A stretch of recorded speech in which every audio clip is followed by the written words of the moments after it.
తెలంగాణ సాధకుడు, తెలంగాణ తొలి ముఖ్యమంత్రి కేసీఆర్ గారి క్యాంప్ కార్యాలయం పైన కాంగ్రెస్ గుండాలు, కాంగ్రెస్ రౌడీలు, కాంగ్రెస్ ఫ్యాక్షనిజానికి శ్రీకారం చుట్టబోతున్నటువంటి రేవంత్ రెడ్డి కనుసైగల్లో వివరించినటువంటి దాడిని తెలంగాణ వాదులు, ప్రజాస్వామ్యవాదులు అందరూ కూడా తీవ్రంగా ఖండిస్తున్నారు. ఈరోజు పొరుగు రాష్ట్రంలో ఉన్నటువంటి ఫ్యాక్షన్ రాజకీయానికి తెలంగాణలో పురుడు పోసే విధంగా శ్రీకారం చుట్టిన దాన్ని యావత్ తెలంగాణ ప్రజానికమంతా గమనిస్తున్నారు. ఇటువంటి ఫ్యాక్షనిజానికి అంతం ఎట్లా చేయన్నో తెలంగాణ వాదులకు బాగా తెలుసు.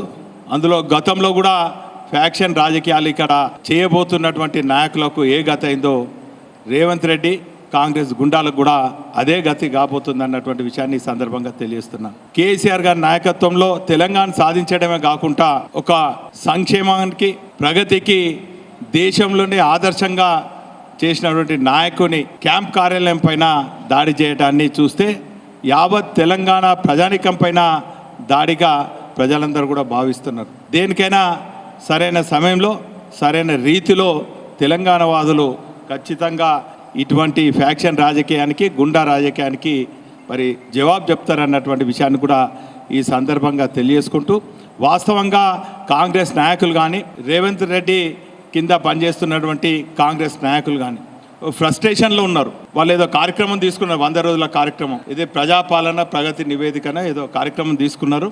అందులో ఎక్కడికి వెళ్ళినా కూడా కాంగ్రెస్ నాయకులను, కాంగ్రెస్ శాసనసభ్యులను, కాంగ్రెస్ మంత్రులను ఎక్కడ పడితే ఎక్కడ తరిమి కొడుతున్నారు. వాళ్ళు ఎన్నికల సమయంలో ఇచ్చినటువంటి వాగ్దానాలు ఏమైందని చెప్పి మరి ఈరోజు వాళ్ళను, కాంగ్రెస్ నాయకులను ఎదిరించడమే కాకుండా మరి తీవ్రంగా ప్రశ్నిస్తున్నారు. కాబట్టి ఆ ప్రశ్నలకు సమాధానం లేక ఫ్రస్ట్రేషన్లో ఇటువంటి దాడులకు దిగి ప్రజల దృష్టిని మళ్లించాలని చూస్తున్నారు. నైనా కాంగ్రెస్ నాయకులారా, మీరు ఎంత దృష్టి మళ్లించాలన్నా కూడా ప్రజలు ఖచ్చితంగా మిమ్మల్ని వెంటాడతారు, వేటాడతారు.